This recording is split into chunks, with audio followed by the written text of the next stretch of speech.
Thanks for staying with us for 13 News Now at noon. I'm Ashley Smith, and we have team coverage this afternoon as Humberto and Imelda stir up in the Atlantic. Jemiah Beatty is going to bring us the latest from the Outer Banks, and meteorologist Evan Stewart joins us now with the impacts that we're expecting here.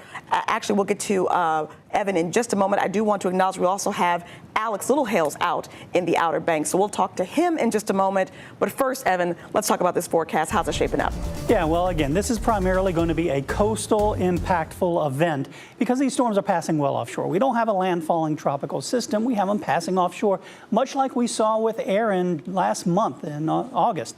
So primarily, we're looking at coastal impacts through Wednesday. We're talking about overwash possible on Highway 12, beach erosion, large swells, tides running a little bit above average and above normal. So you'll definitely want to stay weather aware. So this is Humberto, not a well-organized system, continuing to weaken. And then we have Imelda, which is strengthening here off the southeast coastline, but already moving off towards the northeast at 7. Winds of 80 miles per hour expected to strengthen into a Category 2 storm passing north of the island of Bermuda. But the swells from both of these storms, combined with northeast winds from an area of high pressure over eastern Canada, will give us those high tides that I mentioned.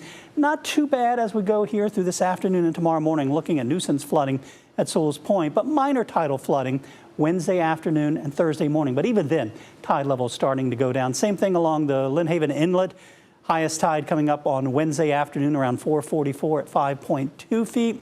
Minor tidal flooding at Yorktown Wednesday afternoon, and even down through Duck, only minor tidal flooding Wednesday afternoon. Tide levels coming down on Thursday. Tracking just a couple of showers off towards the west and cloudy skies here across Hampton Roads. Low-end rain chances as we go through this afternoon with high temperatures in the mid-70s. And once we get past tomorrow, a lot of sunshine in that 7-day forecast, and I'll have it coming up in about 15 minutes. Okay, Evan, thank you for that. We are bracing for heavy surf and overwash along the coast as Imelda and Humberto stir across the Atlantic this afternoon. We turn now to Alex Littlehales. He joins us live from Rodanthe in the Outer Banks as residents are facing the brunt of the tropical impacts. So, Alex, how's it looking out there right now?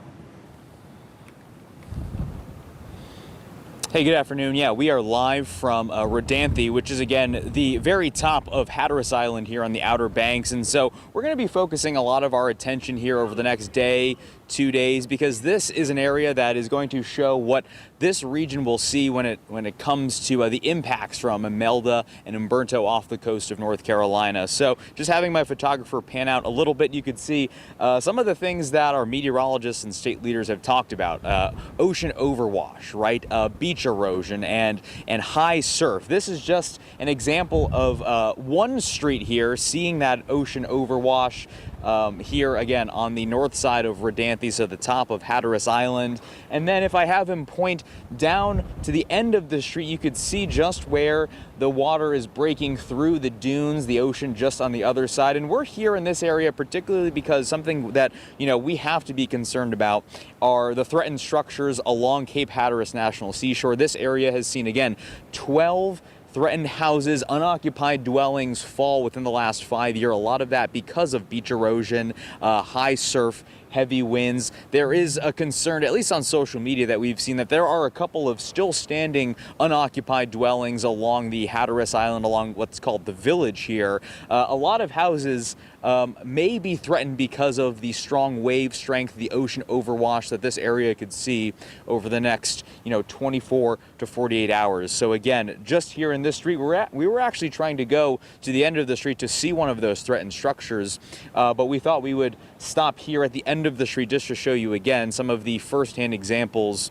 of that ocean overwash, some of the firsthand examples of what Imelda promises to bring to the Outer Banks region over the next couple of days. So again, this is the scene from the Outer Banks here, just as the effects are beginning to be felt here. But for now, live on the Outer Banks, I'm Alex Littlehales for 13 News Now. Okay, Alex, thank you for that report, and we'll check in with you a little bit later. In the meantime, for the latest track on these tropical systems, scan that QR code right there on your screen for an inside look at our 13 News Now Hurricane Guide. It includes an emergency checklist, the track on the tropics, and more as we work around the clock to keep you and your family safe.